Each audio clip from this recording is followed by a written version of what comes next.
Hello મિત્રો, આજે બનાવે છે મેં રતલામી સેવના પરાઠા. તો ચાલો શરૂઆત કરીએ બનાવવાની. તો સૌથી પહેલાં મેં એક ખાયણીની અંદર રતલામી સેવ લઈ લીધી છે. તેને આપણે થોડી ક્રશ કરી નાખીશું. પછી તેની અંદર ફુદીનાના પાન અને કોથમીર એડ કરી છે. પછી થોડું મીઠું, થોડું મરચું અને થોડું ધાણા જીરું પાવડર એડ કર્યું છે. મીઠું થોડું ધ્યાનથી અંદર નાખવાનું છે, કેમ કે સેવમાં પણ મીઠું હોય છે અને જે આપણે રોટ બાંધ્યો છે તેમાં પણ મીઠું છે, એટલે મીઠું થોડુંક જ નાખવાનું છે. પછી આ બધું મિક્સ કરી નાખવાનું છે. પછી આપણે જે લોટની કણક બાંધી હતી તેમાંથી એક લુવો લઈ લેવાનો છે અને કોરા લોટમાં સ્પ્રિંકલ કરી અને પછી એની રોટલી વણી લેવાની છે. જો મિત્રો તમને મારી રેસીપી ગમતી હોય તો મારી ચેનલને લાઇક કરો, શેર કરો અને સબસ્ક્રાઈબ કરો અને કમેન્ટ પણ કરતા રહેજો.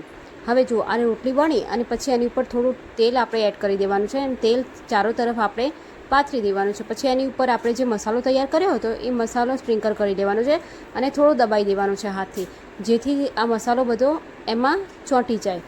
પછી આપણે આને જે રાઉન્ડ કરીને આપણે શેપ આપવાનો છે. આ રીતે રાઉન્ડ કરતા જવાનું છે. રાઉન્ડ થઈ જાય પછી એને એકદમ આપણે જલેબી જેવો આકાર આપી દેવાનો છે. પછી આને કોરા રોટમાં થોડું સ્પ્રિંગ કરી અને પછી આપણે એને પણ ફરીવાર આપણે એને વણી લેવાની છે. અને તવી ઉપર આપણે થોડું તેલ એડ કરવાનું છે અને આ જે આપણે પરાઠો તૈયાર કર્યો હતો એ પરાઠાને આપણે એ તવી ઉપર મૂકી દેવાનો છે અને ધીમા તાપે એને શેકાવા દેવાનું છે. અને ઉપરથી પણ થોડું તેલ એડ કરી અને પછી આને બંને બાજુ ક્રિસ્પી થાય તે રીતે શેકી લેવાનું છે.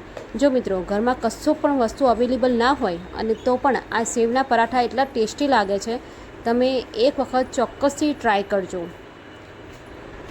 અને આને દહીં જોડે પણ તમે સર્વ કરી શકો છો.